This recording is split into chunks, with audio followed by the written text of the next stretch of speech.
Defending their property against looters or taking the law into their own hands. Scotland Yard has warned people against forming vigilante patrol groups, saying it could lead to more violence and divert already stretched police resources. The dangers are clear. One man, still unidentified, is unconscious in hospital after confronting rioters in Ealing, West London, from where our Home Affairs correspondent Andy Davis reports. The car horns sound in support, hands are raised in salute, and the group marches on. This was Enfield last night in North London, and the mood was one of defiance. We've done what the police didn't do! We are the Enfield Army. We're here for one reason, to stick up for our families. My girlfriend and my children sit at home. I'm here to protect them, and I'll protect them till I die, mate. This is for London, all right? This is London. These are the people of London, not the small minority that are going around smashing up stuff that have got nothing to wake up for in the morning. Where are they? Where are they? They're coming down Southwood Road. All come down to Enfield Town. Here words are exchanged excitedly by the side of the road, and soon the hunt for suspect looters is on. Futile, no doubt, as London was largely peaceful last night, with the police ranks noticeably swollen. But the mayhem of recent days has left some now clearly reluctant to rely solely on the police for protection. Among them, the Turkish shop owners of Stoke Newington High Street in the north of the city, armed with their improvised batons. And in West London, in Southall, the Sikh community.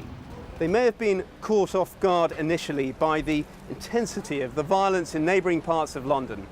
But as soon as it became clear that the police response was looking fragile, people here acted swiftly. They posed for photos yesterday evening outside the temple.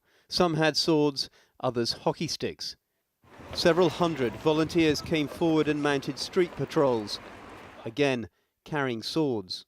It wasn't just the temple that was being protected. Everywhere. I mean, like, there's a fast food restaurant at the top of my road. Like I said, there was about 10, 15 people, and they were protecting the residential areas as well, because they didn't want any people coming into this area to just trash it. The anxiety prompted, no doubt, by events in neighbouring Ealing. This was where, on Monday night, one man appeared to take on looters and is now in intensive care.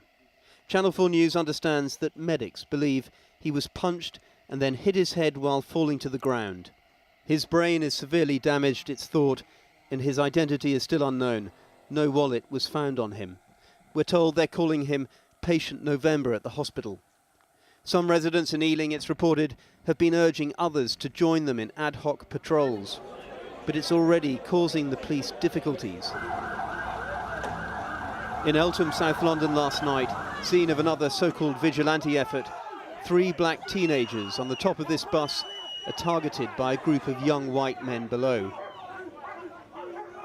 This is where the far-right group, the English Defence League, said they had come to help control matters.